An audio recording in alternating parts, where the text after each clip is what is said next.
olabilir. Merhumun da ruhu şad olar. Bilal'ın adını çektim, bir daha söz düştü yadıma. Bilal qara değerli oldu, zənci olub. Çoxları onu beğenmemişler Peygamber zamanı. Peygamber Mekke'den Medine'ye hicret eləyəndə, Mekke cemaatiyle Medine cemaatini kardeş edeyim. Diyeyim ki Veli, sen Hasan'la kardeş oldun, kucaklaşın. Muhammed, sen Hüseyin'le kardeş, adamlar birbirini kardeş edeyim birbirine. Gelip çatıp Bilal'a, Medine'de de bir tane imkanlı adam olur. Diyeyim ki Bilal, çünkü sen de Bilal'la kardeş oldun. O imkanlı adam Bilal'la bir kucaklaşanda üz gözünü turşudur ki mənə küfrü düştü. Yani bu Bilal zəncidir, qaradır. Bu varlı adamdır axı. Azı Peygamber deyib ha. Siz kardeş oldunuz. Deyib tardı. Daha bir şey eləməyib.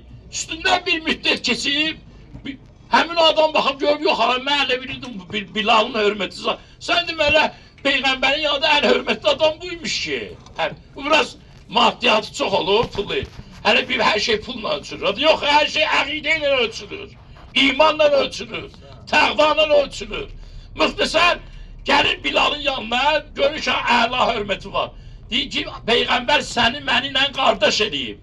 İndi səndən bir daha xahişim var. Sen benim kardeşimsən. Deyim nədir xahiş? Deyim filan yerde bir kız istəyirəm. Elçi göndersen vermeyecekler mənə. Ancaq səni göndersen vererler. Sen Peygamberin en hürmetli. Bilal ne diyor? Deyim mənə gönderme. Deyim ne için? Deyim mənə göndersen kızı vermezler sana. Sonra ben pis olam. Dedi ne için? Dedi ona göre ki adeten elçi gidende oğlan tarafından bir kızın yalan danışır elçi. Yalandan tarif ediyor. Ki bu oğlanlar yoktur, filan yerde işleyir, bacarıqlıdır ki teki anlatsın, kızı versinler ona. Ben səni tanıyıram bu az müddətdə, kardeşlerini Peygamber, sen çok nöqsanlarım var. Senden çok nöqsanlar görmüşəm ben. Destamaz alanda tembelliğe gidirsən. Xumus verəndə əlin əsir. Senin nöqsan tərəfin çoxdur. Mən gedib səni yalandan tarif edəyim, salavat zikirlərəm. Bu sağdan ve yakından gelenlerin de envatına salavat zikreyek.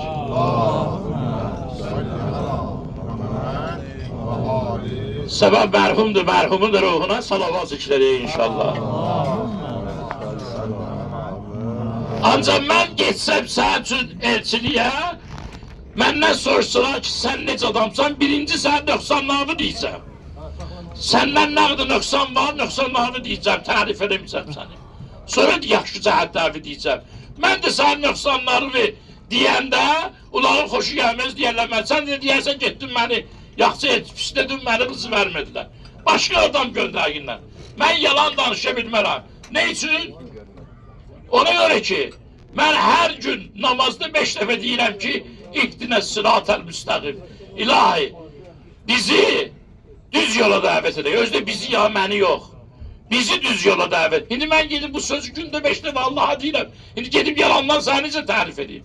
Birinci nöqsanlar. Şimdi fikir ver ona. Dedi get. Gel nöqsanlarımı deyil. Sen get.